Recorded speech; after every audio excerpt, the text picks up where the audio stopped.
Hello दोस्तों, हम लोग इस वीडियो में पढ़ने वाले हैं एसएससी जीडी एग्ज़ाम 2025 के लिए अंतिम 50 दिनों में जीके और जीएस की जो हमारी तैयारी है शुरू हो गई है।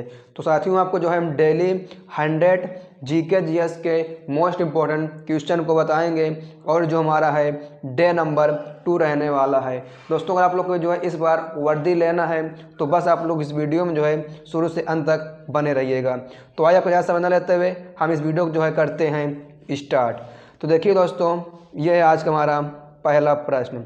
ठीक है, तो पहला प्रश्न है, निम्नलिखित में से कौन सी अरुणाचल प्रदेश की आदि जनजाति द्वारा की जाने वाली एक नृत्य शैली है। दोस्तों, जो है इसका सही जवाब है वो ऑप्शन नंबर ए तापू हो जाएगा। तापू जो है अरुणाचल प्रदेश की आदि जनजाति द्वारा की जाने वाली एक नृत्य शैली है। ऑप्शन नंबर ए जो इसमें का सही जवाब हो जाएगा। दोस्तों, सभी प्रश्न आपके लिए वेरी वेरी मोस्ट इम्पॉर्टेंट होने वाले हैं और आप लोग को काम करना है कि आपको जो इन 40 प्रश्नों में जो है कितने प्रश्नों का जो जवाब है वो मालूम पहले से आप लोग जो कमेंट बॉक्स में ज़रूर कमेंट करिएगा। ठीक है, देखिए दोस्तों, अगला प्रश्न है, मोहनजोदड़ो के विशाल स्नागर की आकृति कैसी थी। ठीक है, तो जो इसकी आकृति थी दोस्तों वो आयताकार थी। ऑप्शन नंबर जो है फर्स्ट सही जवाब हो जाएगा आयताकार। मोहनजोदड़ो के विशाल स्नागर की जो आकृति थी वो आयताकार थी।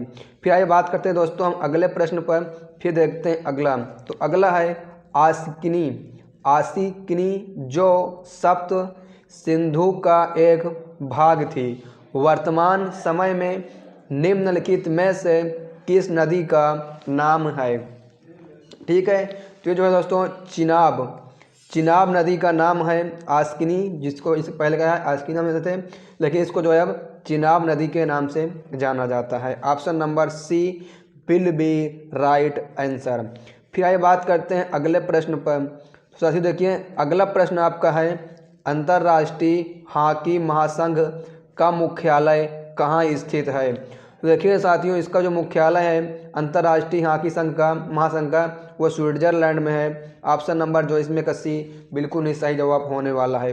सारे प्रश्न जो है वेरी वेरी मोस्ट इम्पॉर्टेंट होने वाले हैं विथ PIQ। दोस्तों जो है अभी तक आपसे जितने भी हुए हैं वे इनको मिला के और कुछ नए उन्हीं के आधार पर जो है सारे प्रश्न जो है इस स्टेप को कराया जाएगा। फिर है, वाजी महाजनपद की राजधानी खालिस्तान थी। वाजी महाजनपद की राजधानी खालिस्तान थी, ये बताना है। देखिए, वाजी महाजनपद की जो राजधानी थी वो वैशाली थी या वैशाली। ठीक है, वैशाली जो है इसकी राजधानी थी। ऑप्शन नंबर सी जो है इसमें कभी सही जवाब हो जाएगा। फिर आइए बात करते साथियों हम अगले प्रश्न पर, देखते हैं अगला। तो देखिए अगला प्रश्न है, खान बहादुर ने 1857 के विद्रोह का नेतृत्व कहाँ से किया था। दिल्ली, कानपुर, लखनऊ, बरेली। देखिए इसने जो है बरेली से किया था। ऑप्शन नंबर डी जो है इसमें का बिल्कुल नहीं सही जवाब हो जाएगा। दोस्तों, आप लोग को अगर क्लास जो हमारी अच्छी लगती है तो आप लोग क्लास को प्लीज़ लाइक करें एंड शेयर दिस वीडियो, और इस वीडियो जो दोस्तों के साथ भी शेयर करें। और आप लोग हमारे इस यूट्यूब चैनल पे पहली बार आए हैं तो इस चैनल को सब्सक्राइब कर लीजिए। अगर आप लोग सिलेक्शन इस बार नहीं हुआ था तो आपकी दोस्तों इस बार जो आप लोग को वर्दी लेनी है। ठीक है, आपको हम शुरू से अंत बने रहेंगे 50 दिनों में। ठीक है दोस्तों, आपको 100 क्वेश्चन कराया जाएगा। बस आप लोग काम करना है, वीडियो को लाइक करना है और हमारे वीडियो को शेयर भी करना है। उस चैनल पहली बार चैनल को सब्सक्राइब करना है। आप लोग कमेंट करना है कि आपको इन प्रश्नों जो है कितने प्रश्नों जवाब है वो पहले से मालूम थे। फिर है, अल्लादी कृष्णास्वामी अय्यर भारत की संविधान सभा के खालिस्तान के अध्यक्ष थे।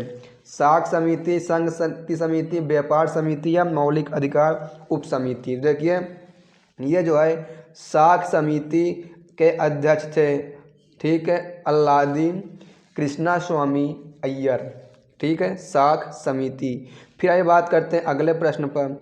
तो जैसा देखिएगा दोस्तों, अगला है, कौन सा अनुच्छेद उपराष्ट्रपति के निर्वाचन से संबंधित है। 66, 74, 70, 52। ठीक है, तो आर्टिकल 66। ठीक है, 66 यानी अनुच्छेद 66 जो है सही जवाब हो जाएगा उपराष्ट्रपति के निर्वाचन से। और दोस्तों आपका जो है अनुच्छेद डी है या नहीं, ऑप्शन नंबर डी अनुच्छेद 52 है, संबंधित आपका है प्रेसिडेंट यानी जो है आपका ये राष्ट्रपति से संबंधित है। दोस्तों हमने आपको जो है बहुत बार ऐसे प्रश्नों के महत्वपूर्ण पॉइंट्स को बताया है, लेकिन इस वीडियो में जो आपको नहीं बताया जाएगा क्योंकि कम समय में आपको अधिक जानकारी जो है इस वीडियो में मिलने वाली है। 100 क्वेश्चन कोशिश करेंगे हम लोग कवर कराने के लिए, ठीक है।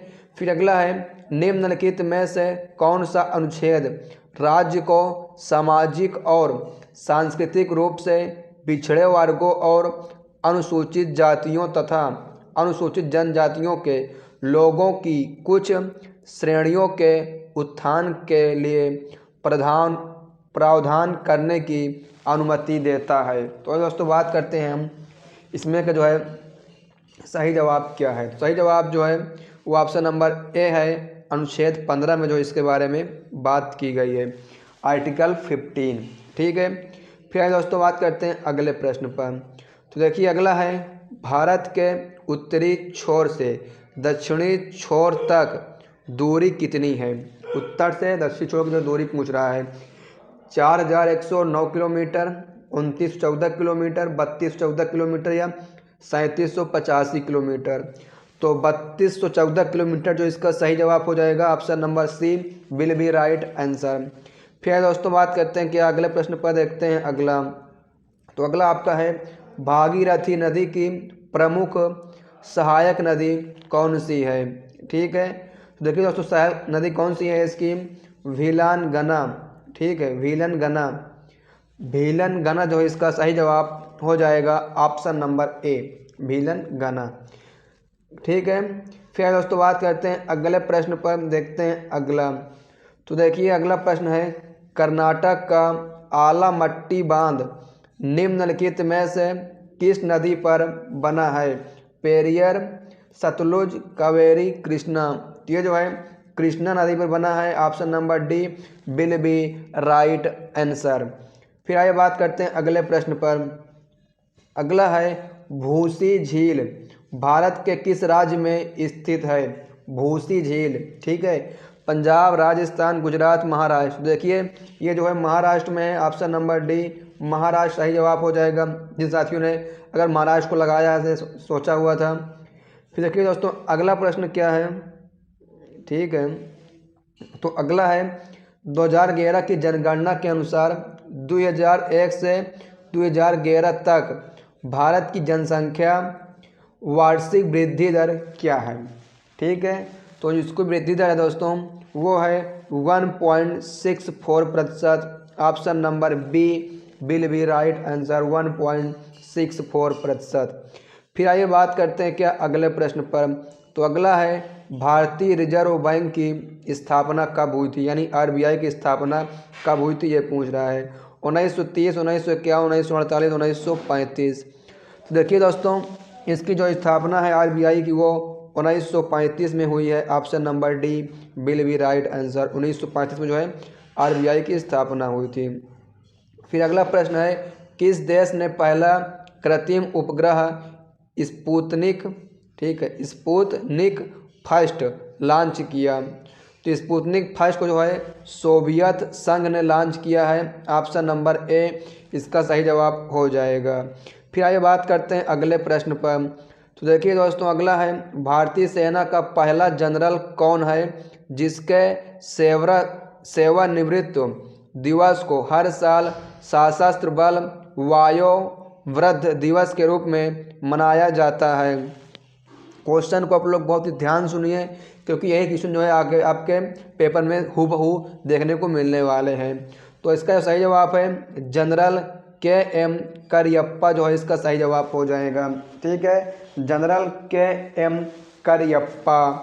फिर आइए दोस्तों बात करते हैं अगले प्रश्न पर, देखते हैं अगला। तो देखिए अगला है निम्न में से कौन भारत का पहला लोकपाल बना, ठीक है, भारत का पहला लोकपाल बना। तो देखिए कौन है, तो आइए बात करते हैं कौन है, तो वो है पिनाकी चंद्र घोष, ठीक है, पिनाकी चंद्र घोष जो है भारत की पहली लोकपाल बनी है, option number C will be right answer. फिर देखिए अगला है प्रधानमंत्री द्वारा भारत के सबसे लंबे केबल ब्रिज का उद्घाटन किया है इस समय या इस सबसे लंबे केवल सेतु का नाम क्या है? आपसे जो सेतु का नाम पूछ रहा है। दोस्तों ये बात करते हैं इस सेतु का क्या नाम है। तो देखिए इसका जो सही जवाब है वो होने वाला है Sudarshan Setu. Option number D, Sudarshan Setu will be right answer. फिर दोस्तों बात करते हैं अगले प्रश्न पर। तो देखिए अगला है, प्रधानमंत्री द्वारा किस राज्य में Lara super thermal power station का शुभ आरंभ किया? ठीक है, उत्तर प्रदेश, छत्तीसगढ़, कर्नाटक, झारखंड। तो आइए बात करते हैं इसका सही जवाब क्या है। तो ऑप्शन नंबर बी जो है छत्तीसगढ़ में इसका उद्घाटन किया गया है, Lara super thermal power station का। फिर दोस्तों आइए बात करते हैं हम अगले प्रश्न पर। तो देखिए अगला है, कौन सा भारतीय शास्त्रीय नृत्य केरल राज्य में प्रचलित है? प्रचलित सदियों पुरानी मार्शल आर्ट को प्रतिबिंबित करने वाले विस्तृत रंगीन श्रृंगार और अद्वितीय मुखौटे द्वारा प्रतिष्ठित है। मोहिनीअट्टम, कुचिपुड़ी, कथकली, उड़ीसी। तो इसका जो सही जवाब होने वाला है वो है कथकली। ठीक है, ऑप्शन नंबर सी जो है कथकली बिल्कुल ही सही जवाब हो जाएगा। कथकली जो है केरल का ही है दोस्तों, मोहिनीअट्टम भी जो है केरल का ही शास्त्रीय नृत्य है। फिर आइए बात करते हैं हम अगले प्रश्न पर, देखते हैं अगला। तो देखिए साथियों अगला है, लिम किस राज्य का प्रसिद्ध लोक नृत्य है? लिम, ठीक है, मिजोरम, नागालैंड, उड़ीसा, अरुणाचल प्रदेश। तो देखिए सही जवाब क्या है? सही जवाब होने वाला है ऑप्शन नंबर बी, नागालैंड। ठीक है, नागालैंड का जो प्रसिद्ध लोक नृत्य है वो लिम हो जाएगा। फिर आइए बात करते हैं अगले प्रश्न पर। तो अगला है, निम्नलिखित सम्मान भारत रत्न प्राप्त करने वाली पहली गायक गायिका है। ठीक है, गायक गायिका है ये बताना है आप लोग को। तो आइए बात करते हैं कौन है। तो देखिए दोस्तों इसका सही जवाब है वो है MS सुब्बुलक्ष्मी। ठीक है, जो पहली गायिका है जिनको भारत रत्न मिला है MS सुब्बुलक्ष्मी को इन सभी में। ठीक है, तो फिर आइए बात करते हैं दोस्तों हम अगले प्रश्न पर, देखते हैं अगला। तो अगला प्रश्न है, भारत में हॉकी की सबसे पुरानी प्रतियोगिता है। ठीक है, तो कौन सी प्रतियोगिता है? वो है बेटन कप। ठीक है, बेटन कप जो है हॉकी की सबसे पुरानी प्रतियोगिता है इन सभी में से। फिर आइए बात करते हैं क्या, अगला प्रश्न है, कबड्डी के किस शैली को आधिकारिक तौर पर मान्यता प्राप्त है? तो बात करेंगे हम सही उत्तर के बारे में। तो ऑप्शन नंबर बी, संजीवनी जो है इसका बिल्कुल ही सही जवाब हो जाएगा। ठीक है, संजीवनी। फिर आइए बात करते हैं साथियों हम अगले प्रश्न पर। तो देखिए अगला प्रश्न है, निम्नलिखित में से किस खिलाड़ी की आत्मकथा अनडिस्प्यूटेड ट्रूथ का श्रेय दिया जाता है? ठीक है, तो आइए बात करते हैं कि कुछ ऐसा श्रेय दिया जाता है। तो देखिए दोस्तों इसमें का जो सही जवाब होने वाला है वो आपका है माइक टायसन। ठीक है, माइक टायसन को जो है इनका श्रेय दिया जाता है, माइक टायसन। फिर आइए बात करते हैं क्या हम अगले प्रश्न के बारे में। तो अगला प्रश्न है, केरल राज्य में मकर संक्रांति को क्या कहा जाता है? तो आइए बात करते हैं क्या कहा जाता है। तो देखिए केरल में जो है इसको मकर विल कुक, ठीक है, मकर विल कुक जो है मकर संक्रांति को कहा जाता है केरल में। फिर आइए बात करते हैं अगले प्रश्न पर। तो देखिए दोस्तों अगला प्रश्न है, निम्नलिखित में से कौन सा शब्द हमारे संविधान की प्रस्तावना में नहीं लिखा गया है? संप्रभुता, समाजवादी, पंथ निरपेक्ष या साम्यवादी। तो साम्यवादी जो है प्रस्तावना में नहीं लिखा है हमारे संविधान के। ऑप्शन नंबर डी जो है सही जवाब होने वाला है। फिर आइए बात करते हैं कि अगले प्रश्न पर। तो देखिए दोस्तों अगला प्रश्न है, निम्नलिखित भारतीय राज्यों को उनके गठन के कालक्रमानुसार व्यवस्थित कीजिए। हरियाणा, तेलंगाना, उत्तराखंड, झारखंड। दोस्तों आइए बात करते हैं इसमें हम। ठीक है दोस्तों, तो देखिए अगर हम बात करें कि तेलंगाना नहीं हरियाणा की स्थापना कब हुई है, तो जो हरियाणा की स्थापना है वो 1966 में हुई है। फिर तेलंगाना की अगर बात करें तो देखिए दोस्तों तेलंगाना की जो स्थापना है वो 2014, ठीक है। और उत्तराखंड की बात करें तो उत्तराखंड की जो स्थापना वो भी 2000, ठीक है। और झारखंड की भी स्थापना जो है 2000 को हुई है। लेकिन इसमें फ़र्क है आपको ये है कि जो ये आपका है ऑप्शन नंबर सी, यानी उत्तराखंड की जो स्थापना है वो 9 नवंबर को हुई है, 9 नवंबर 2000। और झारखंड की स्थापना वो 9 नवंबर ये 15 नवंबर को, ठीक है। देखिए दोस्तों, इसमें जो सही जवाब होने वाला है वो है ACDB, ठीक है। कौन सा है? ACDB। ACDB जो है सही जवाब हो जाएगा, ठीक है। तो उम्मीद का आपको प्रश्न जो है बेहतरीन तरह से समझ में आ गया है। तो फिर आगे बात करते हैं क्या हम अगले प्रश्न पर। तो अगला प्रश्न आपका है, निम्नलिखित में से कौन सी भारत की नागरिकता प्राप्त करने की शर्त नहीं है? निवास स्थान, संपत्ति रखना, वंश, पंजीकरण, ठीक है। तो आप लोग को सही जवाब है संपत्ति रखना, ठीक है। आपके पास संपत्ति है या संपत्ति रखने आप लोग जो है भारत की नागरिकता नहीं पा सकते हैं, ठीक है। वंश के अनुसार मिलता है, पंजीकरण से मिलता है, निवास स्थान से मिलता है, लेकिन जो है संपत्ति रखने से आपकी भारत को नागरिकता नहीं मिल सकती। तो फिर आइए बात करते हैं अगले प्रश्न पर, देखते हैं अगला। तो देखिए दोस्तों, अगला प्रश्न क्या है, निम्नलिखित में से अरब वासियों के भारत पर आक्रमण का या के मुख्य कारण था या थे? ठीक है। धन दौलत लूटना, इस्लाम धर्म का प्रचार प्रसार, समाज सुधार। केवल ए सही है, 1 और 2 सही है, 2 और 3 सही है, 1 2 3 सभी सही है। दोस्तों हम बात करते हैं इसमें का सही जवाब क्या है। सही जवाब जो है 1 और 2 सही है, यानी ऑप्शन नंबर बी सही जवाब है।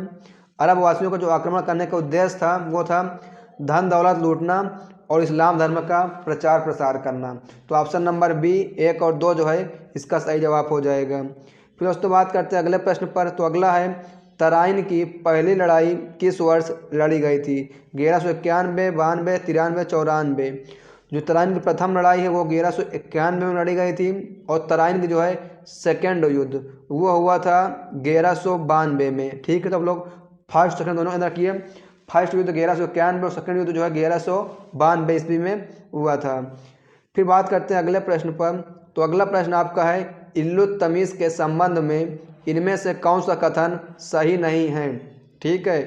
तो ऑप्शन नंबर बी सही है, सी सही है, डी सही है, लेकिन जो है आपका ऑप्शन नंबर ए नहीं सही, ठीक है। तो ये वाला सही है लेकिन गलत है, क्योंकि कौन सा कथन सही नहीं है? तो ऑप्शन नंबर ए जो है सही नहीं है। उन्होंने चांदी के सिक्के और तांबे के सिक्कों को जो है प्रचलित नहीं किया, ठीक है। तो आप कौन मास ये करना है कि इसको जो किसने प्रचलित किया है। तो फिर आइए बात करते हैं हम क्या है अगले प्रश्न पर। तो अगला प्रश्न है, रजिया सुल्ताना खालिस्तान की पूर्ववर्ती थी, ठीक है। तो ये है Bahram Shah. Option number B Bahram Shah जो है इसका बिल्कुल नहीं सही जवाब होने वाला है। फिर दोस्तों अगर बात करते हैं अगले प्रश्न पर। तो अगला है, कौन सी अक्षांश रेखा देश की जलवायु को प्रभावित करते हुए भारत के मध्य से होकर गुजरती है? तो ये बात करते हैं कौन सी गुजरती है। भूमध्य रेखा, मकर रेखा, कर्क रेखा, अंटार्कटिक व्रत, ठीक है। तो इसका जो सही जवाब ऑप्शन नंबर सी कर्क रेखा हो जाएगा। ऑप्शन नंबर सी कर्क रेखा। फिर आपका है, पृथ्वी की गोलाकार आकृति के कारण 180 डिग्री देशांतर को क्या नाम दिया गया है? ग्रीनविच रेखा, भूमध्य रेखा, अंतर्राष्ट्रीय तिथि रेखा या मकर रेखा? इसको जो है अंतर्राष्ट्रीय तिथि रेखा कहते हैं। ऑप्शन नंबर सी 100% सही जवाब। फिर आइए बात करते हैं अगले प्रश्न पर। तो अगला प्रश्न आपका है, भारत का पहला बायोस्फीयर रिजर्व कौन सा है?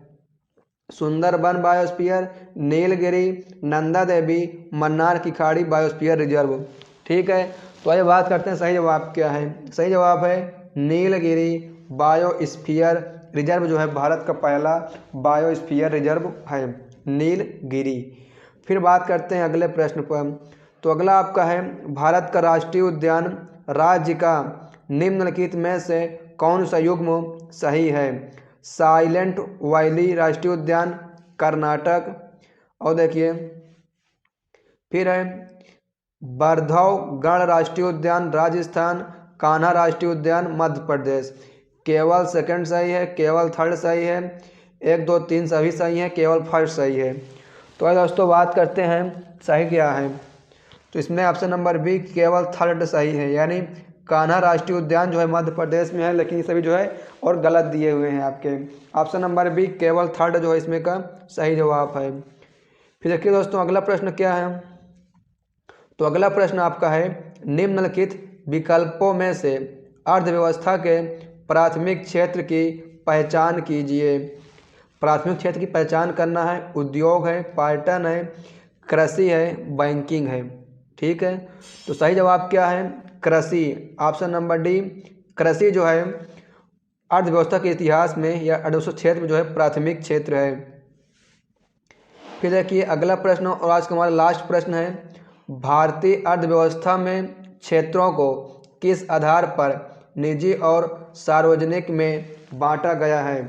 तो सही जवाब है उद्यमों की स्वामित्व। उद्यमों की स्वामित्व के आधार पर जो है इनको बांटा गया है। Option number A will be right answer. दोस्तों हमने आज के सभी 40 प्रश्नों को बहुत ही बेहतरीन तरह से कंप्लीट कर लिया है। तो आशा करते हैं और उम्मीद करते हैं कि आप लोग क्लास जो पसंद आई होगी। अगर क्लास पसंद है तो आप प्लीज़ क्लास को लाइक करें, ताकि हम लोग अपने लिए मोटिवेट होकर इस क्लास को अपने लास्ट 50 डेज में चलती रहे हमारी क्लास। और जो वीडियो को शेयर करना है अपने दोस्तों के साथ अधिक से अधिक, और कमेंट करना है कि आपको इन जो है 40 प्रश्नों में कितने प्रश्नों जो जवाब था वो पहले से मालूम था। और आप अगर मेरा कोई डाउट्स है तो उसको भी आप लोग कमेंट बॉक्स में मुझसे कमेंट कर सकते हैं। और आप लोग अगर चैनल पर पहली बार आए चैनल को सब्सक्राइब करें, ठीक है, उस घंटे पर ऑल पर क्लिक कर लें। और आप लोग चैनल को सब्सक्राइब करके रखा है तो बेल आइकन घंटी पर ऑल पर क्लिक करें, ताकि जो हमारी वीडियो है इसका नोटिफिकेशन आपको सबसे पहले मिल सके। तो thanks for watching this video. आइए दोस्तों आपसे मिलते हैं फिर अगले वीडियो में ऐसे ही धमाकेदार और महत्वपूर्ण कंटेंट के साथ। तो जय हिंद, वंदे मातरम।